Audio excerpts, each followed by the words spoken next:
O fim da escala 6 por 1 é um tema que vem gerando intensos debates no Brasil, especialmente entre trabalhadores e legisladores. Essa mudança representa um marco significativo nas condições de trabalho, especialmente para aqueles que se sentem sobrecarregados por jornadas exaustantes em troca de salários muitas vezes insuficientes. Nesse vídeo, vamos explorar as implicações do fim da escala 6 por 1, discutir os argumentos a favor dessa mudança e analisar posições de alguns políticos que se opuseram a essa proposta, como Nicolas Ferreira e Marco Feliciano. O que é a escala 6 por 1? A escala 6 por 1 é um modelo de jornada de trabalho onde o trabalhador atua por 6 dias consecutivos, seguidos de apenas um dia de folga.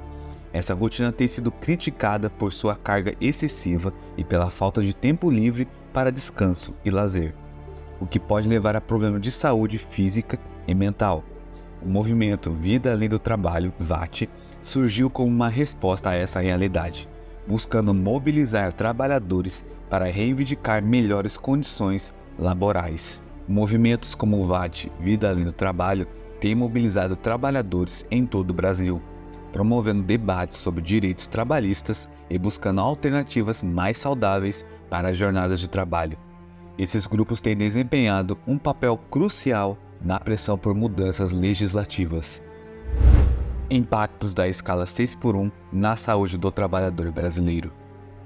Estudos demonstram que jornadas longas estão associadas a uma série de problemas de saúde, incluindo estresse e ansiedade.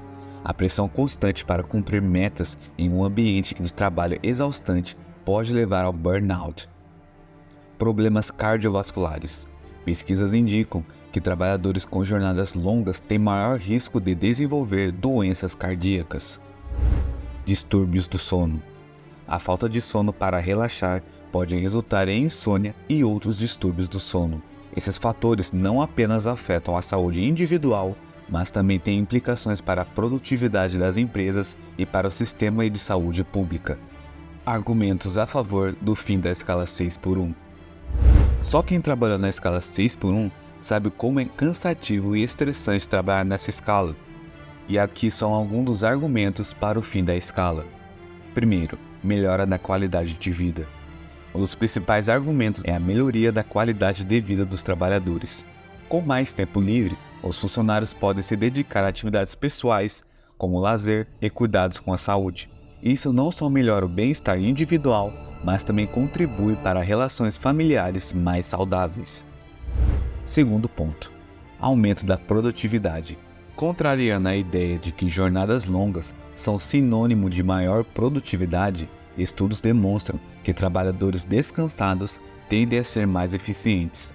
Um dos relatórios da Organização Internacional do Trabalho, OIT, sugere que empresas que adotam políticas de trabalho flexíveis conseguem aumentar sua produtividade em até 20%. Terceiro ponto, valorização do trabalho. O fim da escala 6 por 1 representa o reconhecimento da importância do trabalhador na sociedade. Quando as empresas investem no bem-estar de seus funcionários, isso se traduz em maior lealdade e retenção de talentos. Quarto ponto, redução do turnover. Empresas que oferecem melhores condições de trabalho tendem a ter taxas de turnover mais baixas. Isso significa menos custos com recrutamento e treinamento, além de uma equipe mais experiente e coesa. Posições opostas: Nicolas Ferreira e Marco Feliciano. Nicolas Ferreira, deputado federal, conhecido por suas posições conservadoras, argumenta que o fim da escala 6 por 1 poderia prejudicar as pequenas empresas. Ele defende que muitas dessas empresas dependem desse modelo para manter suas operações financeiras viáveis. Em sua visão, mudanças abruptas nas leis trabalhistas podem levar ao fechamento dessas empresas e à perda de empregos. Só lembrando que o Nicolas Ferreira e o Marco Feliciano trabalham na escala 3x4 e eles ganham salários de mais de 40 mil e fora os benefícios que são associados. Agora vamos falar do Marco Feliciano. O Marco Feliciano também se posicionou contra a proposta, enfatizando a necessidade de proteger os empregadores. Ele acredita que mudanças devem ser feitas com cautela para não desestabilizar o mercado de trabalho. Feliciano sugere que o foco deve ser incentivar as empresas a oferecer melhores condições sem impor novas obrigações legais. Exemplos internacionais: o que os outros países estão fazendo? Vários países ao redor do mundo têm adotado modelos alternativos à jornada tradicional. Por exemplo, a França é conhecida por suas rígidas leis trabalhistas, incluindo uma jornada semanal limitada a 35 horas. Esse modelo tem sido associado a altos níveis de satisfação entre os trabalhadores. Os Países Baixos, como a Holanda, muitas empresas adotam horários flexíveis, permitindo que os funcionários escolham quando trabalharão. Isso resultou em uma força de trabalho altamente motivada.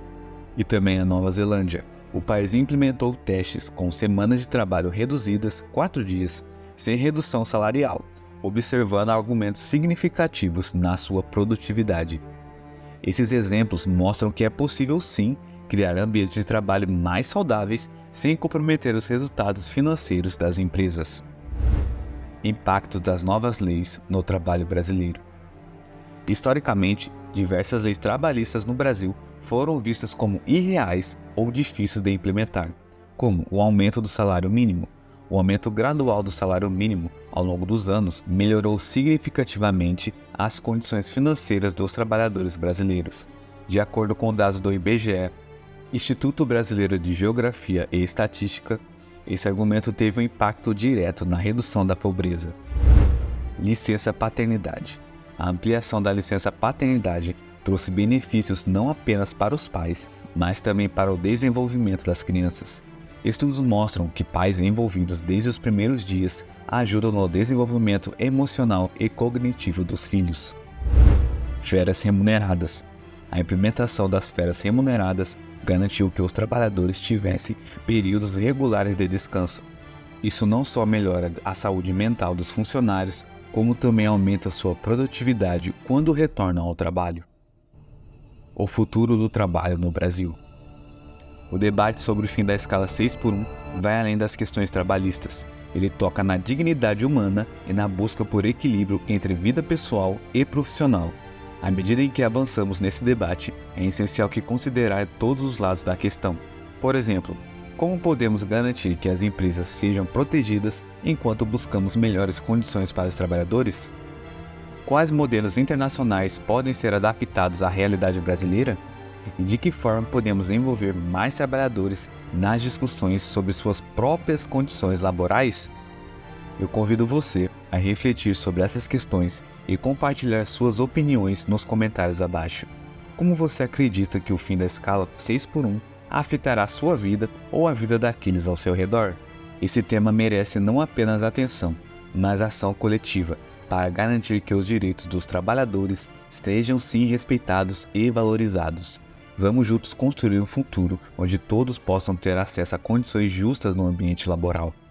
Não se esqueça de curtir, compartilhar e se inscrever, e deixe já qualquer comentário sobre o vídeo ou qualquer outra coisa para o engajamento. Assim vocês me ajudam muito.